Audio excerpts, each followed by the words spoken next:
3 de abril de 1998. En una clínica de Beverly Hills, nació una niña que nunca pidió ser famosa. Su padre, el hombre más reconocido del planeta, le puso el nombre de la ciudad donde fue concebida, París. Desde ese primer día, su identidad no le pertenecía a ella. Le pertenecía al mundo. París, Michael Catherine Jackson, creció dentro de una burbuja que pocos seres humanos pueden imaginar. Neverland Ranch no era solo una mansión, era un reino privado de 2.700 acres en Santa Bárbara, con su propio zoológico, su propia montaña rusa, su propio cine. Ella y sus hermanos, Prince y Biggie, vivían rodeados de jirafas, elefantes y estatuas gigantes. Desde afuera parecía un cuento de hadas. Por dentro era una jaula dorada con paredes de cristal que el mundo entero quería romper. Michael Jackson era obsesivo con la privacidad de sus hijos. Cada vez que salían en público, Paris y sus hermanos llevaban máscaras sobre sus rostros, telas, bufandas, cubiertas improvisadas que ocultaban sus identidades. Fue la propia madre de Paris, Debbie Rowe, quien confesó en una entrevista que ella inventó esa práctica porque recibían amenazas de secuestro cuando los niños eran bebés. Paris, años después, le dijo a Oprah Winfrey que de niña le parecía una estupidez tener que cubrirse la cara. Luego entendió exactamente por qué. Y ese entendimiento le costó todo. Debbie Rowe era enfermera y trabajaba para el dermatólogo de Michael Jackson. Se casaron en 1996. Tuvieron 2 hijos juntos, Prince en 1997 y Paris en 1998. Pero el matrimonio se disolvió en 1999 y el acuerdo fue brutal en su simplicidad. Michael obtendría la custodia total de los niños. Rowe recibiría entre 4 y 5 millones de dólares más $900.000 anuales. Las visitas de la madre quedaron a discreción de Michael.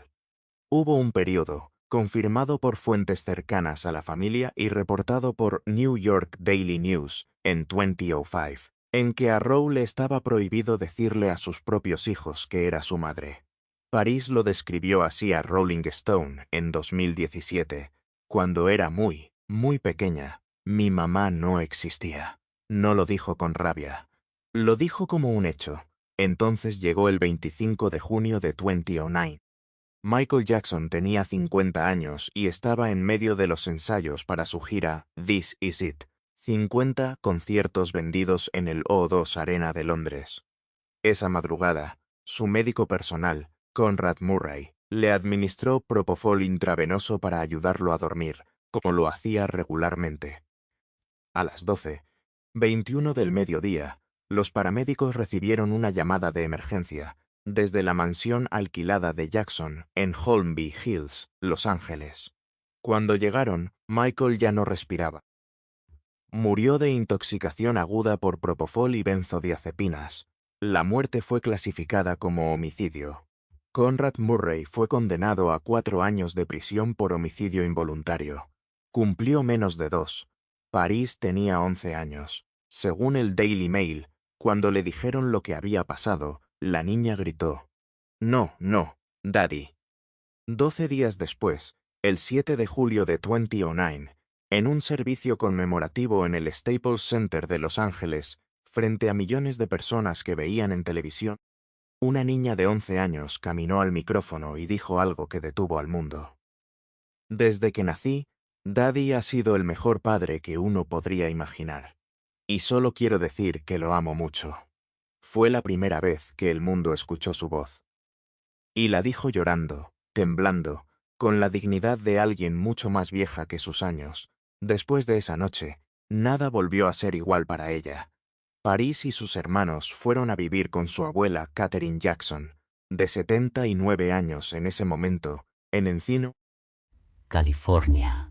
La transición fue un choque violento, de Neverland donde el mundo exterior no existía a una casa normal, en un barrio normal, rodeada de primos que llevaban vidas normales. Paris fue inscrita en una escuela privada por primera vez en su vida. Había sido educada en casa hasta entonces. No encajó absolutamente en nada. Empecé a juntarme con los únicos que me aceptaban, le contó a Rolling Stone. Mucha gente mayor haciendo muchas cosas locas. Tenía 13 años. Comenzó a hacer cosas que, en sus propias palabras, los chicos de 13, 14, 15 años no deberían hacer. Intentó crecer demasiado rápido.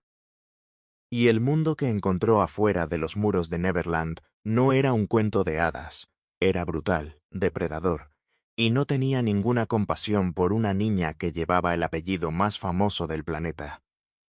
En 2012, cuando tenía 14 años, un hombre que era un completo extraño la agredió sexualmente. Paris tardó años en hablar de esto públicamente. Lo mencionó por primera vez en su entrevista con Rolling Stone en enero de 2017, dando pocos detalles, solo confirmando que ocurrió. No quiero dar demasiados detalles, dijo. Ese mismo año, también la tenía lidiando con ciberbullying severo, adicción que comenzaba a desarrollarse, y una depresión que nadie a su alrededor parecía ver completamente, o, si la veían, no sabían cómo detenerla. Para los 15 años, Paris Jackson era adicta a las drogas intravenosas. Eso no es una interpretación ni una exageración, es lo que confirma su propia página de Wikipedia, citando reportes verificados. Una niña que había crecido en el lugar más protegido del mundo, ahora estaba destruyéndose desde adentro. Y el 5 de junio de 2013, todo llegó a un punto de quiebre esa noche, según los reportes de emergencia obtenidos por TMC y posteriormente citados por múltiples medios. Paris llamó al 911. Había tomado 20 pastillas de Motrin PM y se había cortado la muñeca con un cuchillo de cocina. Dejó una nota de suicidio. Tenía 15 años. Los paramédicos llegaron a la residencia familiar en Calabasas, California. Fue trasladada al hospital. Sobrevivió. Pero lo que vino después reveló algo más sobre la profundidad de su dolor. Esto no fue la primera vez. Ni sería la última. Después de ese incidente, la familia y sus representantes tomaron la decisión de enviarla a una escuela terapéutica en Utah, una institución diseñada para adolescentes con problemas de salud mental y adicción.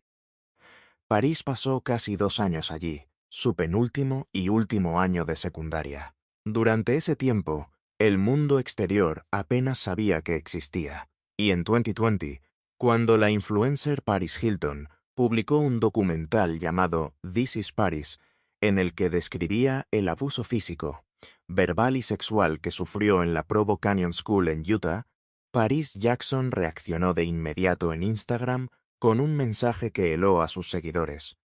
Como una chica que también fue a una escuela de modificación de conducta por casi 2 años como adolescente, y desde entonces ha sido diagnosticada con PTSD debido a eso, y continúa teniendo pesadillas y problemas de confianza. Me solidarizo con Paris Hilton.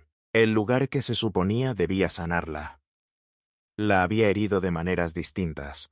Cuando Paris salió de esa institución, tenía 17 años. Y volvió a un mundo que seguía sin saber cómo tratarla. Los paparazzi no descansaban. En 2017, siendo ya mayor de edad, fue perseguida por fotógrafos en el Aeropuerto Internacional de Los Ángeles. Los reporteros le gritaban preguntas sobre la muerte de su padre, si creía que había sido asesinado. Paris, abrumada, tapó su cara y les suplicó entre lágrimas que dejaran de dispararle con sus cámaras. Las fotos de ese momento dieron la vuelta al mundo. A nadie parecía importarle que era un ser humano en plena crisis. Ese mismo enero de 2017, Paris concedió su entrevista más extensa y más honesta hasta ese momento a Rolling Stone. Salió en la portada de la edición de enero, la primera vez que aparecía sola en una portada importante. En esa entrevista dijo algo que se quedó grabado en millones de personas. Siempre dicen que el tiempo cura, pero en realidad no lo hace. Uno simplemente se acostumbra. Vivo con la mentalidad de que perdí lo único que alguna vez fue importante para mí. Así que, siguiendo adelante, cualquier cosa mala que pase no puede ser tan mala como lo que ya pasó. También dijo algo que ningún miembro de la familia Jackson había dicho públicamente de manera tan directa que ella creía que su padre había sido asesinado. Mucha gente quería que estuviera muerto, declaró, y añadió que todos en la familia lo sabían. No dio más nombres, no presentó más evidencia. Pero la afirmación sacudió a los tabloides durante semanas. En 2019 fue un año que la volvió a poner al centro de rumores dolorosos. TMZ reportó que Paris había intentado suicidarse de nuevo, cortándose las muñecas, y que había sido colocada en una custodia psiquiátrica. Paris respondió en Twitter con una intensidad que no dejó dudas sobre cómo la afectó. Fuck you, mentirosos de mierda. Y luego, mentiras, mentiras, mentiras, Dios mío, y más mentiras. Negó el incidente. Pero el ciclo de especulación pública sobre su vida y su salud mental nunca se detiene, sin importar lo que ella diga. En junio de 2021, Paris se sentó con Willow Smith para el programa Red Table Talk en Facebook Watch y dio la entrevista de salud mental más detallada de su vida hasta ese momento. Habló de algo que pocos sabían, que el seguimiento constante de los paparazzi desde niña le había causado alucinaciones auditivas y paranoia severa. Confirmó que fue diagnosticada con PTSD, y luego dijo algo sobre sus intentos de suicidio que no se olvida fácilmente. Ha habido momentos en los que sentí arrepentimiento al intentarlo, y momentos en los que no lo sentí, donde estaba molesta porque no funcionó. Y describió cómo eventualmente llegó a una especie de paz. Es una aceptación radical de que cuando sea mi momento, será mi momento, y esperaré hasta entonces.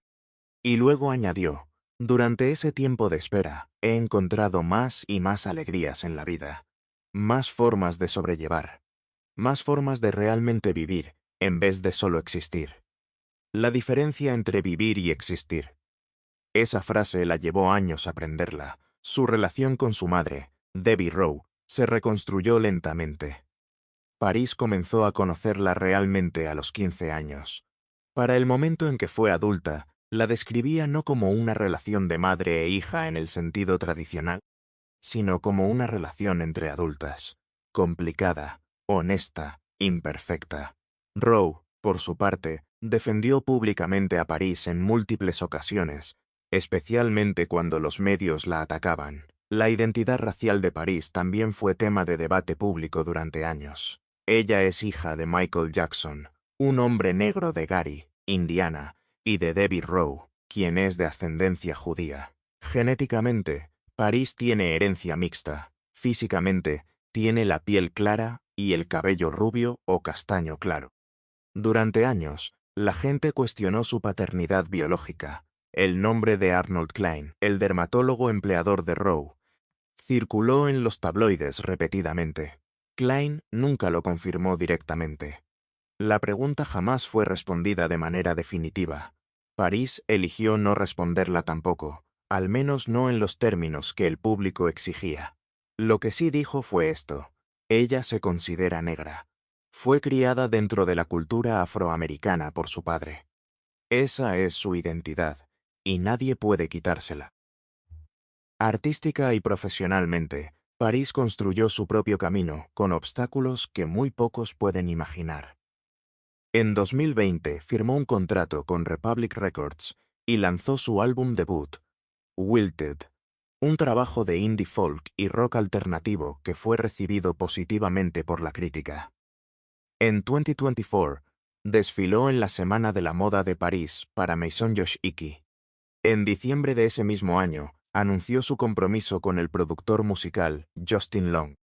Por primera vez en mucho tiempo, las noticias sobre París no giraban alrededor de su dolor, sino de su vida, pero los ataques nunca se detuvieron del todo.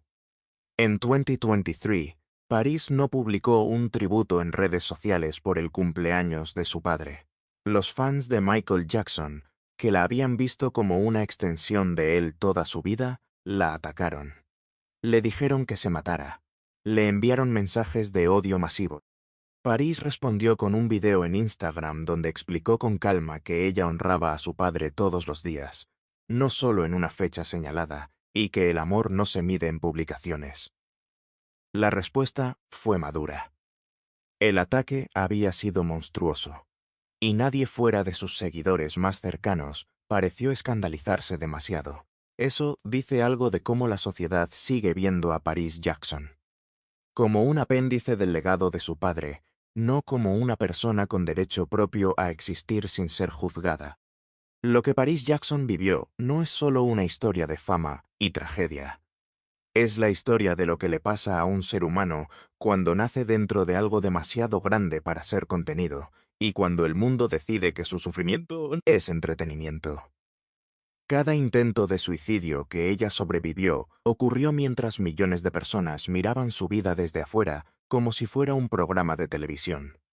Cada recaída, cada crisis, cada momento de desesperación fue reportado, fotografiado, monetizado. Hoy Paris Jackson tiene 28 años. Está comprometida, hace música, desfila.